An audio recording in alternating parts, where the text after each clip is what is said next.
a todos, soy Pepe Zamorano, cardiólogo del Hospital Ramón y Cajal de Madrid.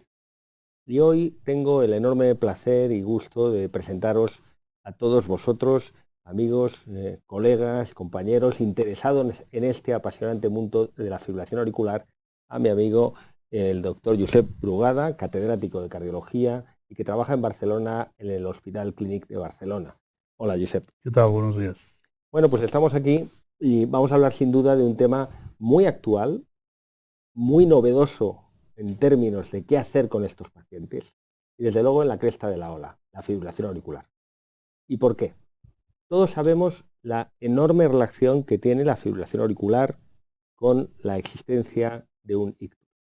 En España tenemos aproximadamente 130.000 ictus al año y sin duda la causa prioritaria es la fibrilación auricular. No vamos a hablar de la anticoagulación, que lo sabemos, no vamos a hablar del tratamiento médico, sino que vamos a hablar de qué podemos hacer más allá de anticoagular, más allá de controlar el ritmo con fármacos y en el tratamiento que los electrofisiólogos nos hacen hoy en día. Y por eso la primera pregunta que querría hacerte, Josep, es ¿cómo abordarías un paciente con fibrilación auricular que vamos a hacer una ablación? Y por eso te querría decir, para hacerlo fácil, ¿a quién no? ¿A quién no le haríamos una ablación?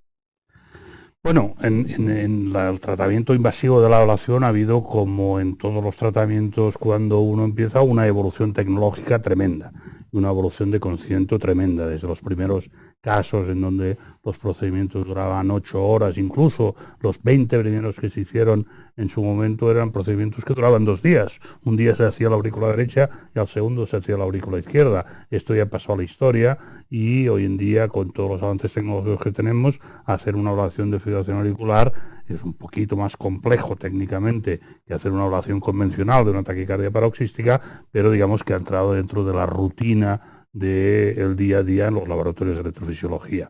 De hecho, más del 50% de todos los procedimientos que se hacen en todos los laboratorios hoy en día son a la fibrilación auricular. Eso indica, uno, el gran volumen de pacientes que sufren esa enfermedad, y segundo, cómo la confianza en la técnica ha ido haciendo que todos los laboratorios vayan aumentando sus números. ¿A quién no hacerlo? Bueno, no hay que hacerlo en aquellos pacientes que sabemos que las posibilidades de que podamos tener éxito en ese procedimiento sean bajas. ¿Y quién es ese paciente? Pues es un paciente que tiene una aurícula muy dilatada porque tiene ya mucha evolución, ha remodelado negativamente esa aurícula durante muchos años, está en fibrilación persistente, permanente, crónica, y su aurícula se ha dilatado mucho. Es un paciente que probablemente no tiene ningún sentido que le planteemos la ablación. ¿Qué ha ocurrido históricamente? Que esos son los pacientes en quienes empezó a hacer la ablación, Claro. Porque eran los más sintomáticos, los que pensamos que lo necesitaban más, pero eran pacientes que estaban pasados de rosca desde el punto de vista de poder hacer algo. ¿Por qué? Porque hemos aprendido, y eso es muy importante, que la fibrilación genera fibrilación y que la fibrilación genera remodelado auricular porque va creando anomalías estructurales fibróticas que van generando más fibrilación, y llega un momento que probablemente hay muchos estudios estudiando la fibrosis de la aurícula izquierda, en donde, según el nivel de daño que ya tiene ese tejido auricular, no tiene ningún sentido hacer la ablación porque vamos tarde. Entonces, ¿qué ha ocurrido? Lo mismo que ocurrió con la ablación convencional hace 30 años, que empezamos haciendo los casos más complejos, más difíciles, más sintomáticos, y luego nos dimos cuenta de que probablemente cuanto antes hacíamos el procedimiento mejor, por la calidad de vida del paciente y en la fibrilación auricular, para evitar esa progresión hacia formas más severas de la enfermedad, sobre todo por afectación estructural que provoca la misma fibrilación y que hacen que la ablación ya sea fuera de foco.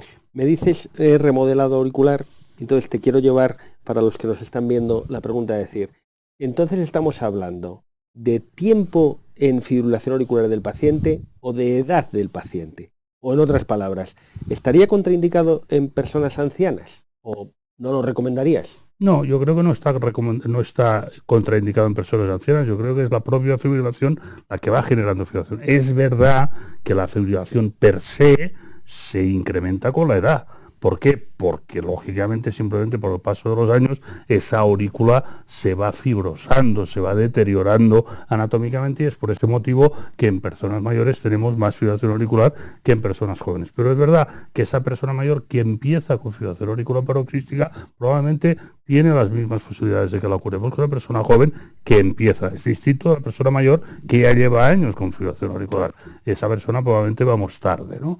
Eso ya lo describió uno de los que fue mi mentor y jefe en muchos años en Holanda, que fue el profesor Alessi, que él ya describió en un paper que yo creo que ha pasado a la historia de la literatura de la fibrilación auricular, donde él decía atrial fibrillation begets atrial fibrillation, es decir, la fibrilación auricular provoca fibrilación auricular. Y él hizo todos unos estudios muy interesantes en donde cuanto más fibrilación tenían los animales, más duraba esa fibrilación, y él lo interpretaba como que efectivamente había un proceso de remodelado, y eso hoy en día está bien demostrado en humanos. Por tanto, yo creo que va a ocurrir exactamente lo que ocurrió con la ablación convencional. En los próximos años vamos a ir cada vez más a la ablación muy temprana en los primeros episodios de fibrilación auricular, para evitar que esa fibrilación auricular progrese hacia formas más graves. No, y otra cosa, ya tenemos el paciente que vamos a hacer una ablación y sabemos qué tipo de ablación, cuáles son las diferencias, y las diferencias, cuéntanosla para los que no somos electrofisiólogos, en términos de cómo funciona una y otra, y en términos de complicaciones y obviamente de resultados. Muy bien. Ha habido muchos intentos para saber cuál era la mejor técnica de ablación para tener los resultados mejores. Estamos todavía en esa fase. Sabemos que con los estudios previos en donde mezclábamos muchos tipos de pacientes con FA paroxística, pacientes de inicio reciente, pacientes con FA permanente, en donde había distintas estructuras auriculares que estábamos tratando, vimos que globalmente hablamos de un 70-75% de éxito. Y muchos de los estudios han intentado ver cómo podíamos aumentar ese porcentaje.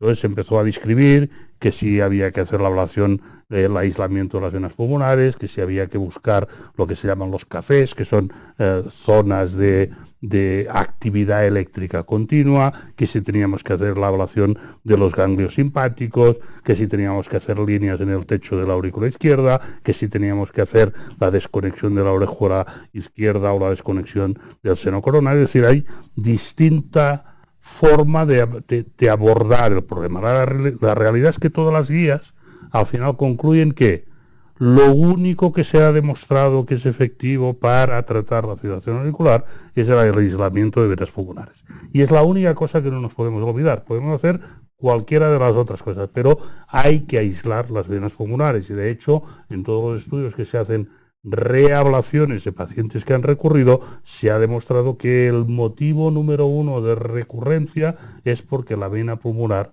no se ha aislado de forma permanente, sino que se ha reconectado en el tiempo. Por tanto, aislamiento de venas pulmonares como principio básico de cualquier procedimiento de ablación. ¿Cómo podemos hacer eso? Básicamente de dos formas. Hay algunos modelos experimentales y técnicas experimentales, pero desde el punto de vista práctico, hoy en día en los laboratorios se puede hacer de dos formas: quemando o congelando. Uno puede hacerlo a través de la radiofrecuencia, para eso necesita un mapeo tridimensional, buscar dónde están las venas y a partir de ahí manualmente ir haciendo la ablación punto a punto de estas 4 venas pulmonares que en general existen para aislarlas.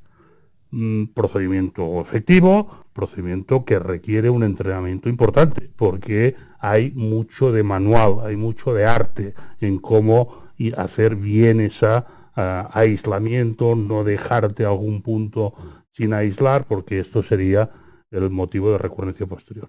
La segunda forma es la crioablación.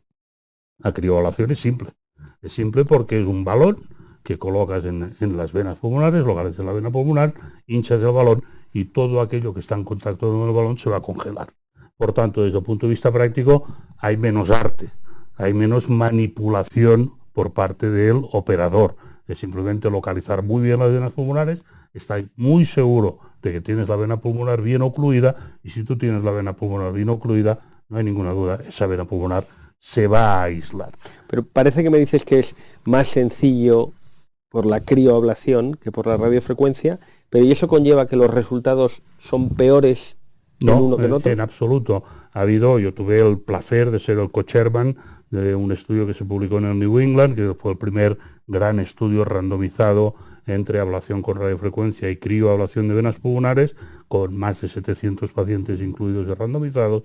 Y ese estudio demostró varias cosas. Lo primero que demostró es que el resultado, que era un resultado muy exigente de primera recurrencia después de la ablación o la crioablación, primera recurrencia de más de 30 segundos, eran similares en crioablación y en radiofrecuencia. Luego, cuando hicimos los análisis del seguimiento a medio plazo, nos dimos cuenta, y de hecho hay un artículo que está a punto ya de publicarse, que está aceptado y se va a publicar, sobre el nivel de recurrencias, y los que habíamos hecho reablación, que es lo que ocurría, nos dimos cuenta, uno, que la primera recurrencia era igual, pero el global de recurrencias que tenían en uno y otro brazo era muy distinto.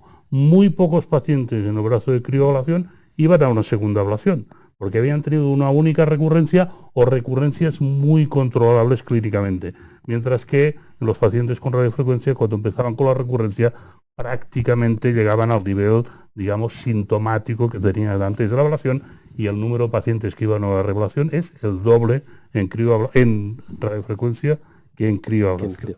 Pero déjame que te incida, porque a lo mejor personas que nos están viendo no conocen muy bien el estudio, y la pregunta siempre ha sido, hombre, ¿cómo ve usted las recurrencias incluso de esos 30 segundos? ¿Cómo monitorizabais en vuestro New England? Que ahí es, yo creo, un punto importante. Ahí se monitorizaba a los pacientes, tenían todos un transmisor, teníamos transmisiones semanales del electrocardiograma de estos individuos y transmisiones siempre que tenían cualquier síntoma. Ya sé que hay algunos casos de recurrencias asintomáticas, pero en general digamos que el seguimiento era muy homogéneo en los dos brazos, y yo creo que fue bastante bien hecho, y de hecho se publicó en el New England porque aceptaron que la metodología era muy buena.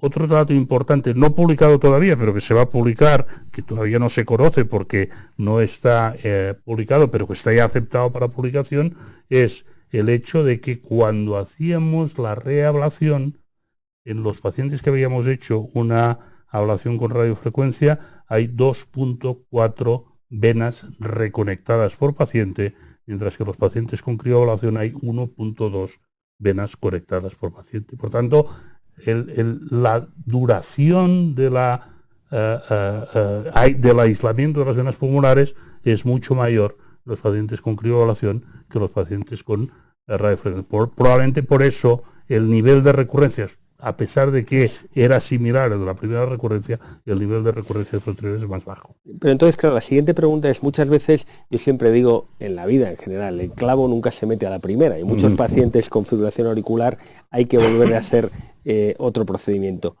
¿Puedo entender de lo que dices que con crioablación hay que hacer un segundo procedimiento menos veces que con... Sin ninguna duda. Sin ninguna duda. En el Fire and Ice no hay ninguna duda de que el nivel de reablación requerido para controlar finalmente clínicamente al paciente es la mitad que en la radiofrecuencia. Es decir, hacemos muchas menos reablaciones porque, a pesar de que la primera recurrencia, el nivel de primera recurrencia es el mismo, el nivel de satisfacción del paciente en cuanto al global de sus recurrencias es mucho mayor en la crioablación, y por tanto en pocos tienes que acabar reprogramando un segundo procedimiento porque clínicamente están aceptablemente bien y ni siquiera ellos te están pidiendo que hagas más ablaciones. Eso ha llevado a un artículo que sí se ha publicado de un subanálisis del IRNIs, que es el estudio económico.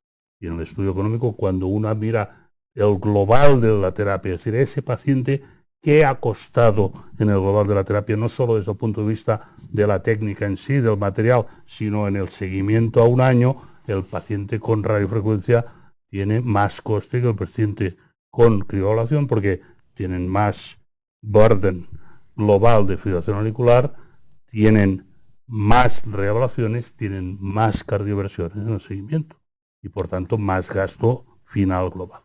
Luego hay otra cosa que seguro que interesa a los cardiólogos clínicos y también seguro a algún paciente que nos esté escuchando, que son, bueno, yo ya he decidido a hacerme una ablación, ¿qué complicaciones ocurren? Y luego te voy a preguntar si hay diferencia en las complicaciones con una u otra técnica. Las complicaciones básicas del procedimiento de ablación son muchas derivadas de los accesos arteriales y venosos que estamos haciendo. Uno, estamos haciendo unos accesos venosos en femorales, en donde lógicamente ahí, como en cualquier cateterismo, podemos tener ciertas complicaciones vasculares. Hemos ido aprendiendo a manejar esto mejor, sabemos exactamente lo que hay que hacer y no hay que hacer en cada paciente en función de las dificultades, pero esas son complicaciones que aparecen y que hay que saber y que hay que explicar al paciente. La segunda gran grupo de complicaciones son las que se derivan de la punción transeptal. Tenemos una punción transeptal que en el 95% de los casos es fácil, simple y tenemos mucha experiencia hoy en día y no nos supone ninguna complejidad, pero hay un 4 o 5% de pacientes donde sí que puede haber una cierta complejidad y ahí tecnología nos puede ayudar, el eco intracardíaco, etcétera, etcétera, para localizar bien el septo, en septos lipomatosos, septos con algún aneurisma, etcétera, etcétera, y ahí hay que ser consciente de que en casos concretos necesitamos una buena experiencia de quien lo va a hacer para evitar las complicaciones que se pueden derivar de punciones inadecuadas cuando haces el transeptal.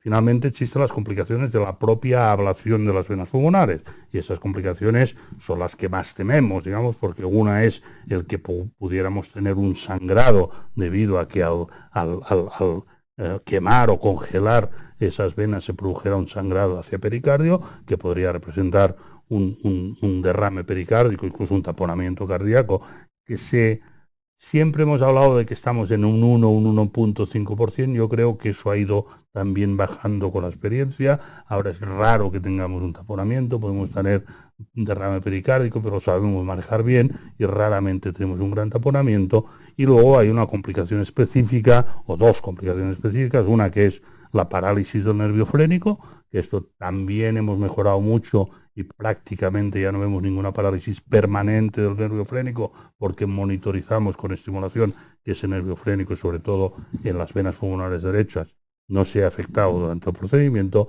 Y luego la complicación que todos tememos terrible, afortunadamente muy pocos han visto, yo todavía, y toco madera, no me ha ocurrido nunca, que es la fístula atrioesofágica. Esa es una complicación tremenda, pues sabemos que en general es mortal, es difícil de manejar. Siempre yo me acuerdo que al principio, haciendo ecos transesofágicos, cuando había una ablación me decía, mira bien si hay fibrosis, estenosis de las pulmonares, que yo realmente no he visto. ¿Y eso, qué crees, que es más un mito que una realidad? No, eso acabó cuando nos dimos cuenta, no, eso existió en su momento. Las ablaciones de FA empiezan en el 98-99. Las ablaciones de FA, las primeras que se hacen buscando el lugar de origen de las taquicardias o de los focos auriculares en venas pulmonares.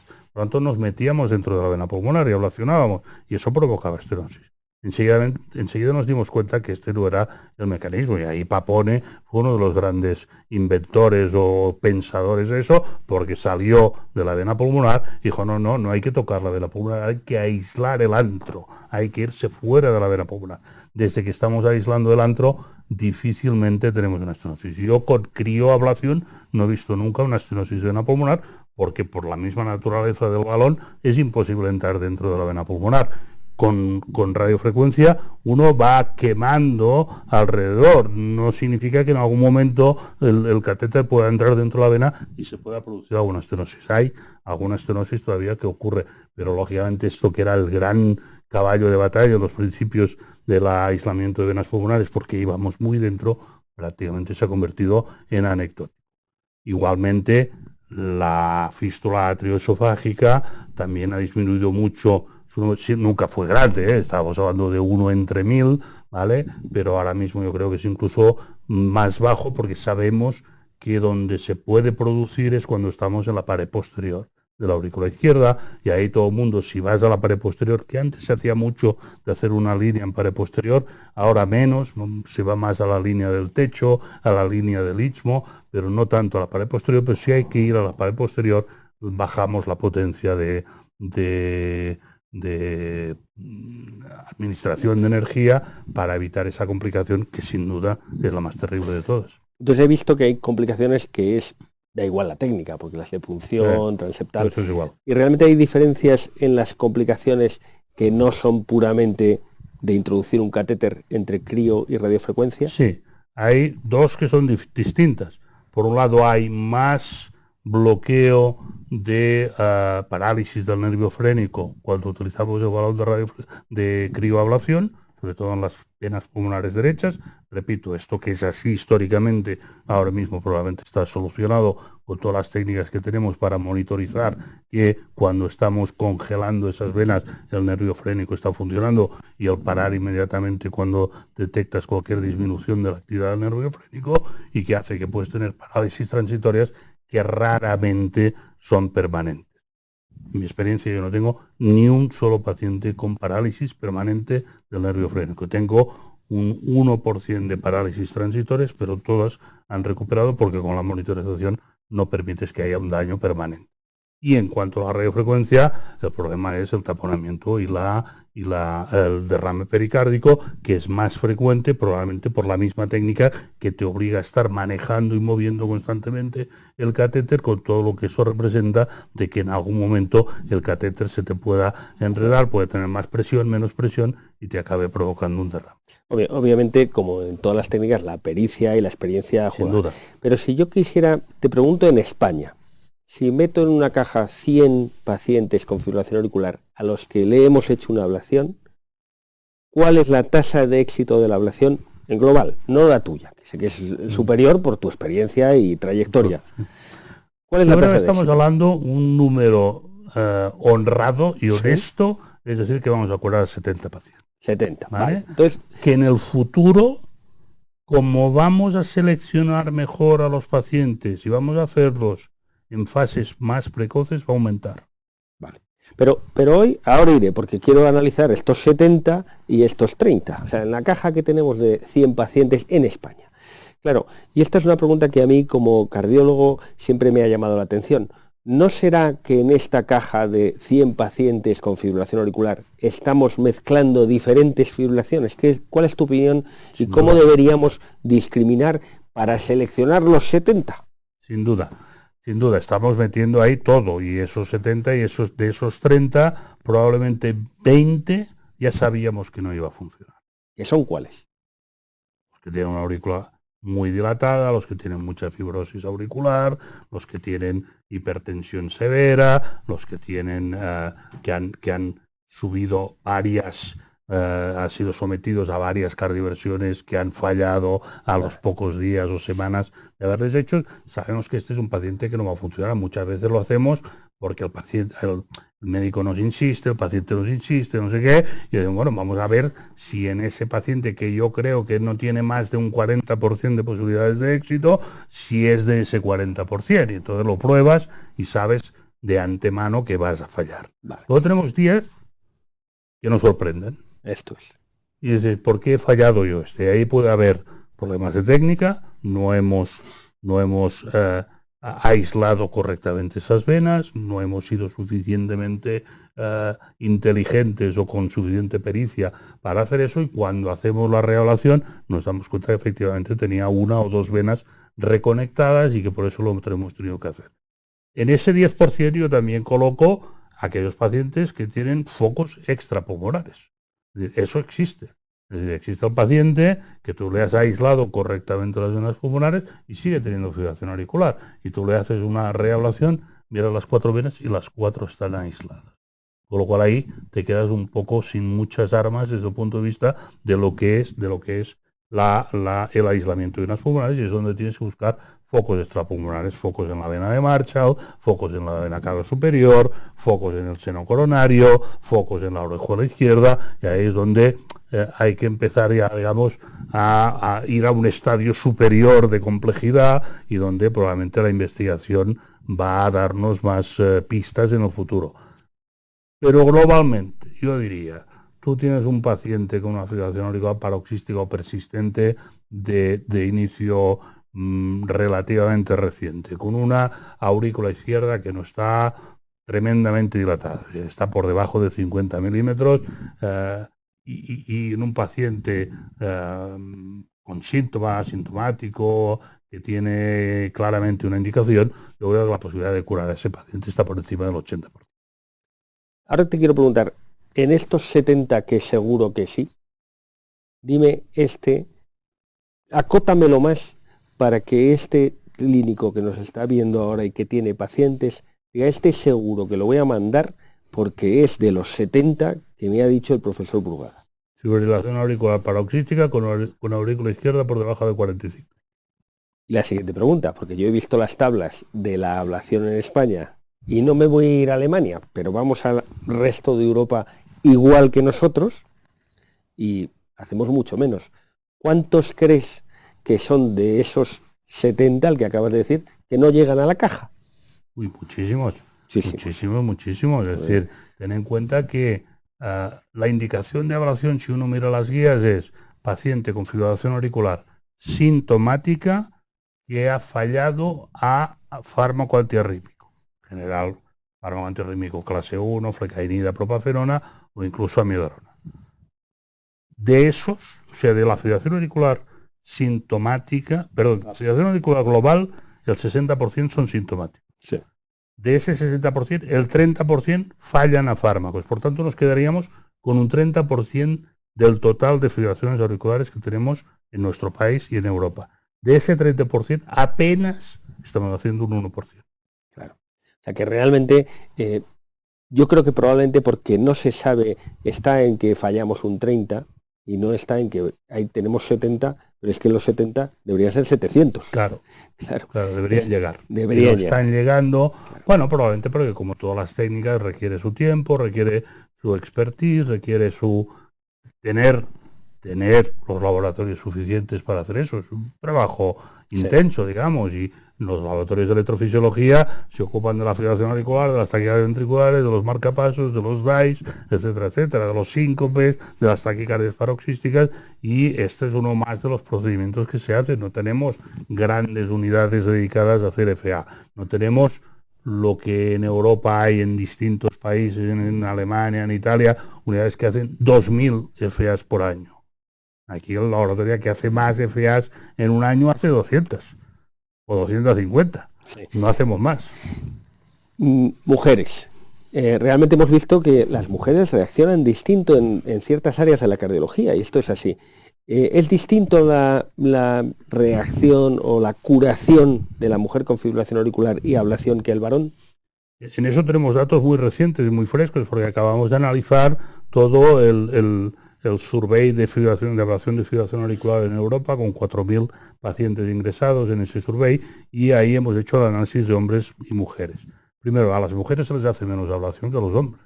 Globalmente, menos mujeres están siendo ablacionadas. Segundo, a las mujeres que se ablaciona, se las ablaciona más tarde con más síntomas. La mujer es mucho más sintomática que el hombre. La mujer que llega a ablación es mucho más sintomática que el hombre que llega a ablación.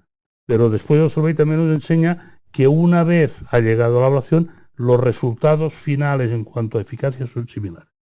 Estamos hablando de un 74 en el survey, 74% de eficacia a un año después de la ablación. Y no más complicaciones. No más complicaciones. Muy bien. Hay un tema que también yo creo que está ahí y genera duda en el cardiólogo, que ya nos ha mandado al paciente, y luego dice, bueno, ¿y la anticoagulación? ¿Qué hay que hacer con la anticoagulación después de una ablación con éxito, de las del 70? Las guías nuevamente nos dicen que nosotros no deberíamos cambiar nuestra actitud en cuanto a anticoagulación a un paciente, le hagamos o no le hagamos ablación. Un paciente que es un Church-Basque de 3 antes de la ablación sigue siendo un Church-Basque de 3 después de la ablación. La teoría es buena, está muy bien y todos intentamos seguir eso. Es decir, de alguna forma estamos diciendo la voluntad del paciente de dejar la anticoagulación no es una indicación de la ablación.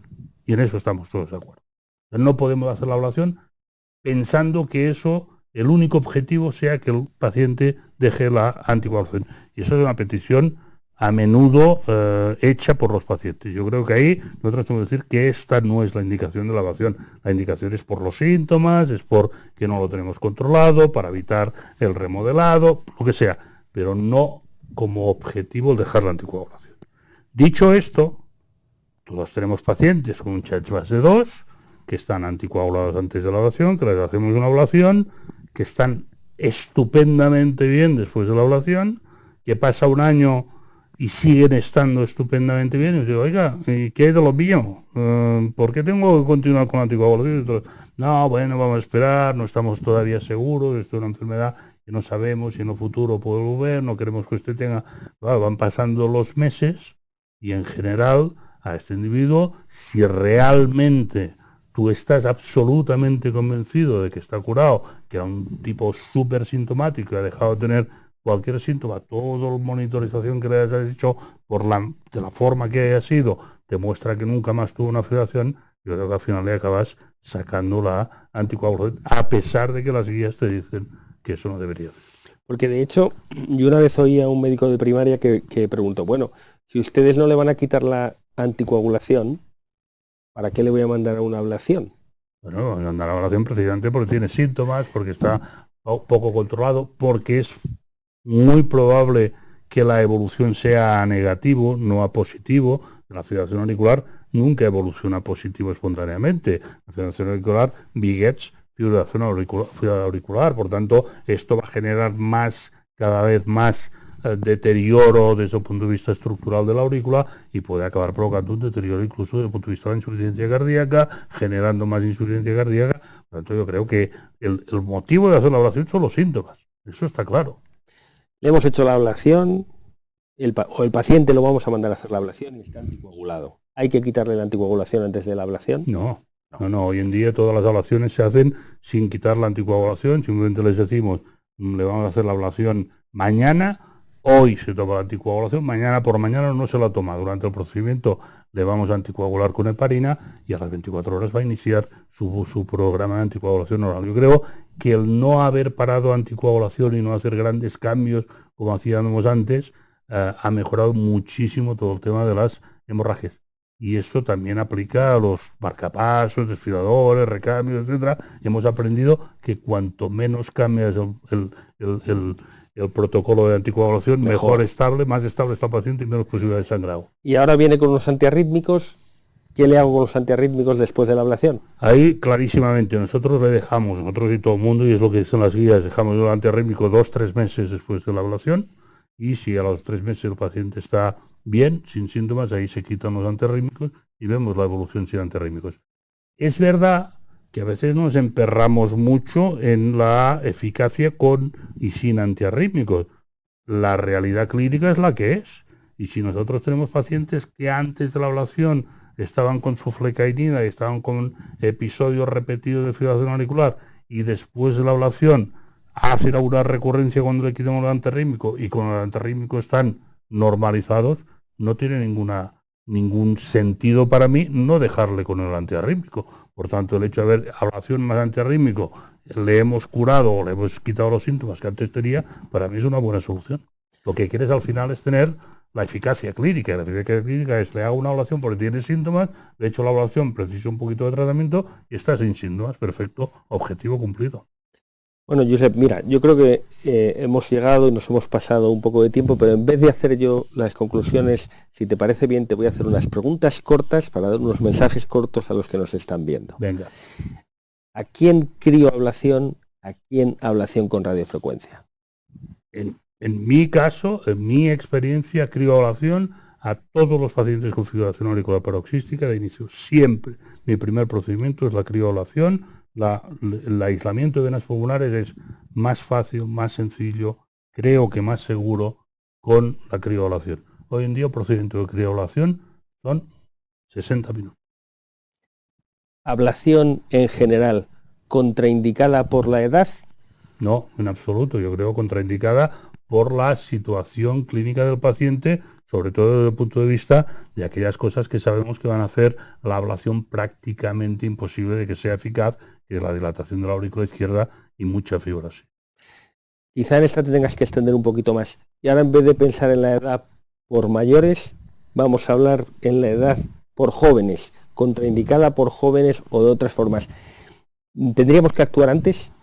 Sí, tendríamos que actuar. La fibrilación auricular en edades muy tempranas de la vida es prácticamente inexistente, ¿vale? Si existe, yo solo lo he visto en formas familiares genéticamente determinadas, que ahí en algunos casos hemos intentado cardiversión y no funciona. Hemos intentado ablación y no funciona, porque el problema es otro, un problema genético de canales, etcétera, y por tanto ahí estamos en otra onda y en otra historia. Desde el punto de vista de paciente joven, digamos 40 años, 35, sí. 40, 45 años, deportista, no hemos hablado de la FA de los deportistas, que va en aumento, ¿vale? De los deportistas de resistencia continuada. Este es un individuo que yo creo que cuando antes le hagamos la ablación, antes le vamos a solucionar el problema. Retrasar la ablación significa o puede significar solamente que vamos a generar más daño estructural, que va a hacer que la ablación cada vez tenga menos posibilidades de éxito y que se la vamos a acabar haciendo de todas formas, porque nadie ha visto, excepto las ablaciones agudas, porque ablación del fin de semana de no sé cuántas cervezas y que tienes el domingo por la noche y que no sé qué, que sabes que es claramente relacionado con eso, o en situaciones muy agudas donde hay una causa clara de la fibrilación. Si no es así, yo no he visto ninguna de estas situaciones que no recurra. Todas van a recurrir en el tiempo y van a hacerse más persistentes en el tiempo. Por tanto, yo creo que va a ocurrir lo que ocurrió con la ablación de taquicardias paroxísticas.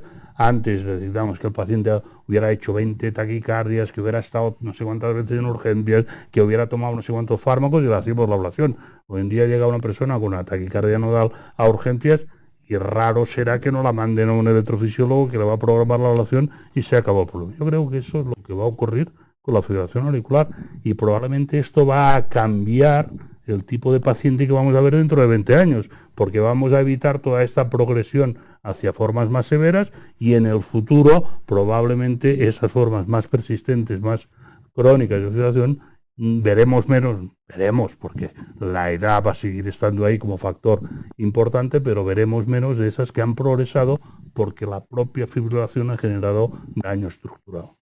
Bueno, yo creo que está claro, yo creo que para mí el resumen ha sido un placer estar con Josep, ha sido desde luego muy didáctico. La fibrilación, todos sabemos el enorme impacto que tiene en nuestros enfermos. La ablación es una técnica segura, eficaz, infrautilizada en España, parece ser, y además yo diría igual que dicen los lipidólogos ahora, que dicen de lower the better, oyendo a Josep, de earlier the better, va a ser así. Duda. Muy bien, pues ha sido un placer, Josep, muchas gracias por ser didáctico y espero que les haya gustado. Gracias.